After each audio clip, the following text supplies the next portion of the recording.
Бақыт жайлы жыр. Қарап тұрсам адамдардың толышы, шайтан менен періштелер соғысы. Өмір деген тек қана ақ қара емес, көп бояудың бір-бірімен тоғысы. Өмір алаң, ойыншылар сыналар, шайтан бір күш жанды арбап дуалар.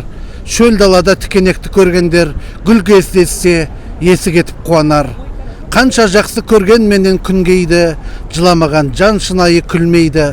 Мұңайғанда шын күйзеліп көрмеген бақыттың да не екенін білмейді.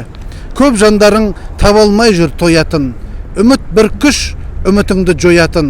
Бақыт деген кіп-кішкенен нәзік құс, бір үркітсең жақындамай қоятын. Жақсылардың таңы ерте атыпты, нұр сыйлаған күні де кеш батыпты. Жақсы болам десең егер Алла де, тәубе деген жан шынайы бақытты, тәубе деген жан шынайы бақытты. Саят